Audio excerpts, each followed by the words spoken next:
गर्दी के ख़िलाफ़ पाकिस्तान और ईरान की सोच और मौक़िफ़ एक है। गज़ा में जो बदतरीन किस्म की जुल्म सितम और बेगुनाह लोगों का जो खून बहाया जा रहा है, गज़ा के और फ़लस्तीन के निहत्थे मुसलमानों के लिए हक़ और इंसाफ पर मबनी आवाज़ उठाई है।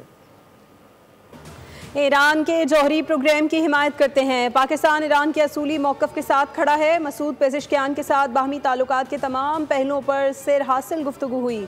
ईरानी सदर के साथ मुश्तरका प्रेस कॉन्फ्रेंस करते हुए वज़ीर आज़म शहबाज शरीफ ने कहा कि दहशत गर्दी के ख़िलाफ़ पाकिस्तान और ईरान की सोच यकसा है। ख़ित्ते में अमन और तरक्की की शाहराहें खोलनी हैं।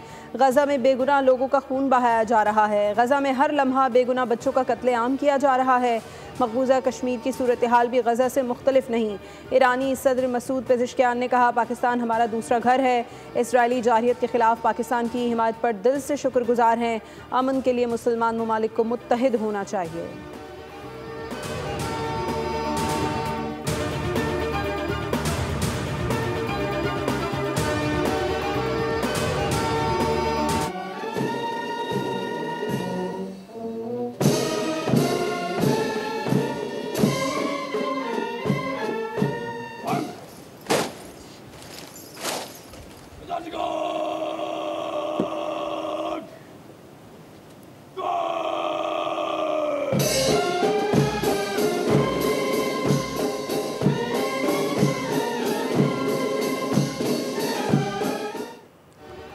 ईरान के सदर मसूद पेज़ेश्कियान की ऐवान सदर आमद। सदर आसिफ जरदारी ने मोअज़्ज़ज़ मेहमान का मरकजी दरवाजे पर इस्तकबाल किया।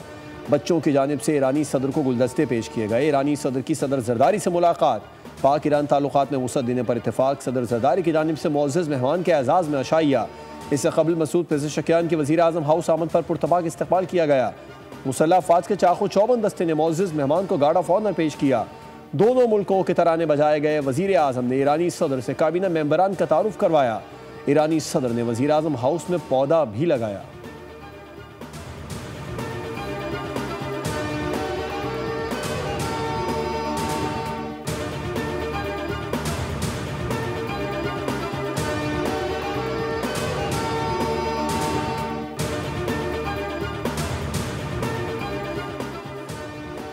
पाकिस्तान और ईरान में 10 से ज़ायद मुख्तलिफ मुआहदों और मुफाहमती याददाश्तों की दस्तावेज़ात का तबादला। वज़ीर आज़म शहबाज शरीफ और ईरानी सदर मसूद पेज़ेश्कियान की तकरीब में शिरकत।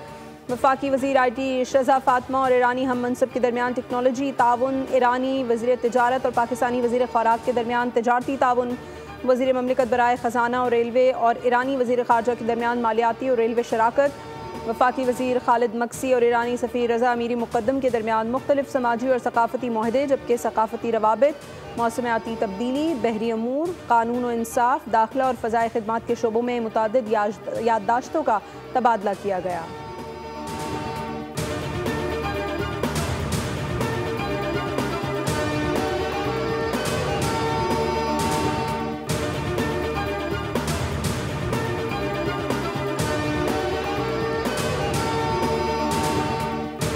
From Tehran, he announced that his objective and goal is to increase the trade volume of the two countries to $10 billion.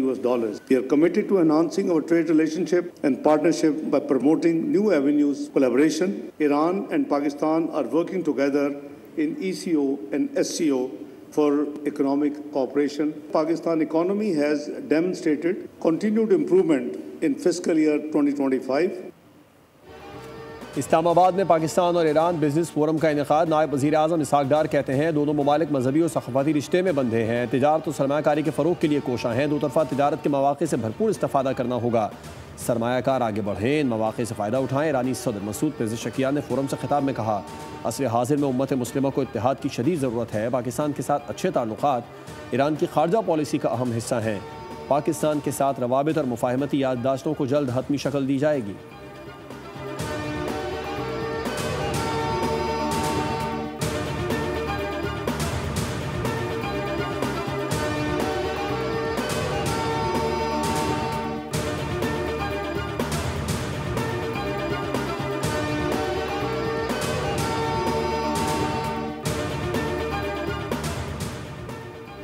नायब वज़ीर आज़म इसहाक़ डार की ईरानी सदर से मुलाकात। मुश्तरका तारीख़, सकाफ़ती विरसे, अक़ीदे और बाहमी एहतराम पर मबनी पाक ईरान बरादराना ताल्लुकात के लिए पाकिस्तान के अज़्म का इआदा।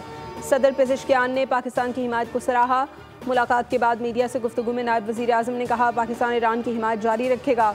पाकिस्तान और ईरान के दरमियान तजारती हजम में इजाफ़ा वक्त की ज़रूरत है। तजारती मौशी रवाबित में इजाफ़ा दोनों मुल्कों के अवाम को मज़ीद करीब लाएगा। वज़ीर दिफ़ा ख्वाजा आसिफ से ईरानी हम मनसब ब्रिगेडियर जनरल मोहम्मद रज़ा अश्तियानी की मुलाकात।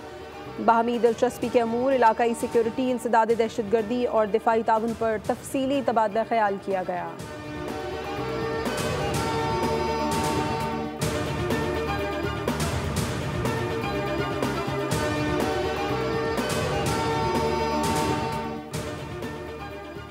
पाकिस्तान और ईरान के दरमियान सालाना तिजारत 10 अरब डॉलर तक पहुँचने का हदफ मुकर्रर। वफाकी वज़ीर बराए तिजारत जाम कमाल और ईरान के वज़ीर सनत की इस्लामाबाद में मुलाकात। दो तरफ़ा तिजारत को नई जहत देने पर इत्तफाक किया गया। जाम कमाल ने कहा, ईरान के साथ तिजारती ताल्लुकात में तेज़ी लाने का वक्त आ गया। जोग्राफियाई क़ुर्बत को तिजारती फ़ायदे में बदलना वक्त की ज़रूरत है।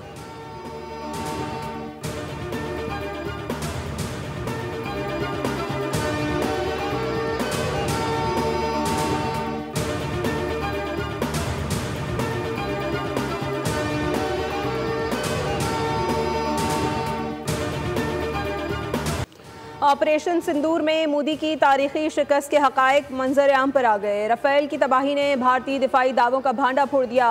बैनुल-अक़वामी जरीदा रॉयटर्स ऑपरेशन सिंदूर में पाकिस्तान की दिफाई बर्तरी और भारतीय शिकस्त की वजूहात मंजर आम पर ले आया। पाकिस्तान ने भारत का जदीद तरीन रफ़ेल तैयारा चीनी टेक्नोलॉजी से मार गिराया। पाक फ़ज़ाइया ने एयर चीफ ज़हीर अहमद सिद्धू के खुसूसी अहकामात पर भारतीय रफ़ेल को निशाना बनाया। घंटा भर जारी फ़ज़ाई लड़ाई में किसी जंग में तबाह ना होने वाला रफ़ेल मार गिराना तारीख़ी वाक़या है। रफ़ेल की तबाही की बुनियादी वजह भारतीय इंटेलिजेंस की नाकामी थी।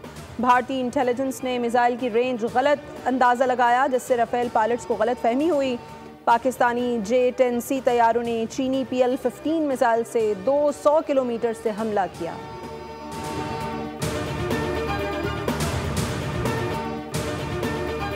हमें कराची का मुकदमा लड़ने की नहीं, अब उस मुकदमे में फैसले की जरूरत है। लड़ तो बहुत सालों से रहे, अब बात करें फैसले की। MQM पाकिस्तान ने वफाक से इस साल 40 अरब रुपए कराची के लिए हासिल कर लिए हैं। 20 अरब ट्रांसफर हो गए हैं।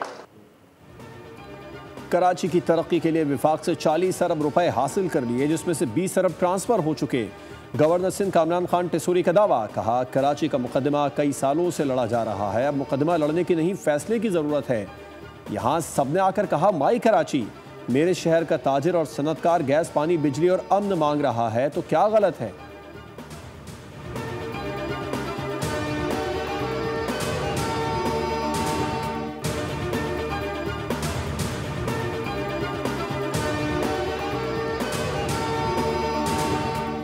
पीपल्स पार्टी का नज़्बुल है, पीपल्स पार्टी का मंशूर ये है कि लोगों की खिदमत करनी है। तो हमने फ़ैसला ये किया है कि जहाँ शारे भुट्टो इस हैवी ट्रैफिक को अब शहर के बीचों बीच नहीं लेके जाएगा और बारों बार निकाल के काठोड़ तक लेके जाएगा, और माशाल्लाह बड़ी कामयाबी के साथ वो प्रोजेक्ट चल रहा है। 31 दिसंबर 2025 इसी साल चेयरमैन पीपल्स पार्टी काठोड़ तक के हिस्से तक का इफ्तिताह कर देंगे, ताकि वो पूरा कॉरिडोर मुकम्मल हो जाएगा।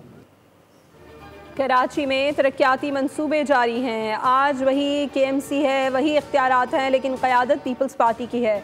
माजी में लोग वादे करते थे मगर वफा नहीं होते थे। मेयर कराची मुर्तज़ा वहाब की मीडिया से गुफ्तगू, कहा पीपल्स पार्टी के आने के बाद किमाड़ी में तब्दीली आई। लोगों ने तब्दीली का नारा लगाया था, लेकिन आई नहीं।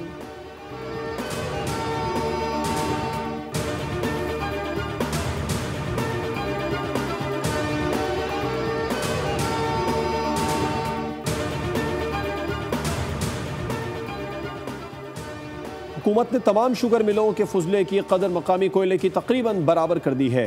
3 सालों से बगास से बिजली की कीमत खरीद में इजाफा हुआ। बगास पावर प्लांट से बिजली की पैदावारी लागत 11 रुपये 77 पैसे तक पहुंच गई। 3 साल में बगास से लागत 5 रुपये 97 पैसे से बढ़कर 11 रुपये 77 पैसे हो गई है। मकामी कोयले से बिजली की पैदावारी लागत इस वक्त 11 रुपये 45 पैसे है।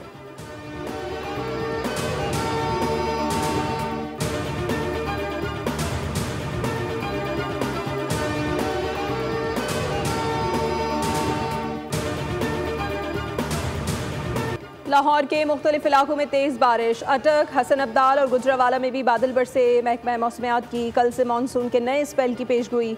कश्मीर, गिलगित बल्तिस्तान और बालाई इलाकों में तेज़ हवाओं और गरज चमक के साथ बारिश मुतवक्के है, जबकि इस्लामाबाद, पंजाब और खैबर पख्तूनख्वा के मुख्तलिफ इलाकों में भी वक्फे वक्फे से तेज़ बारिशें होने का इम्कान है। 6 अगस्त को बलूचिस्तान और सिंध के कई इलाकों में शदीद बारिशें बरसने का इम्कान है। नशेबी इलाकों में पानी जमा होने, नदी नालों में तुग़यानी और मकामी सैलाबी सूरत हाल पैदा होने का खदशा। कराची में मौसम बदस्तूर अबर आलूद, बारिश का इम्कान नहीं।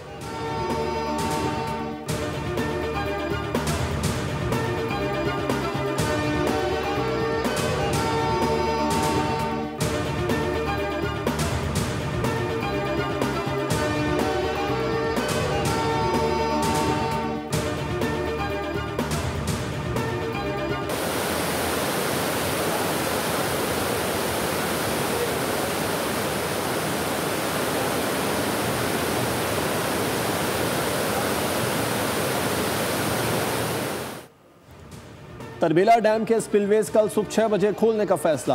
पानी का अखराज 2,50,000 क्यूसेक तक मुतवक्के। NDMA ने तमाम मुताल्लिक़ा इदारों को पेशगी आगाह कर दिया। कहा दरिया सिंध के बहाव में मुमकिन इजाफे के पेश नज़र मुल्हिका इलाकों के मकीन आबी गुजरगाहों के करीब जाने से गुरेज करें।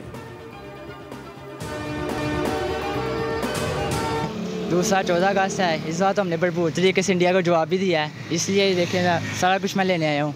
इस दफ़ा मैंने कहा कि बुनियादी महसूस के मौके पर हम भरपूर जश्न मनाएंगे।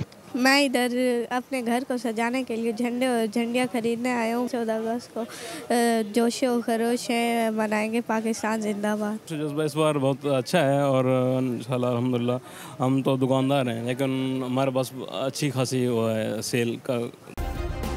सब्सक्राइब करें और बेल दबाएं ताकि कोई खबर रह न जाए।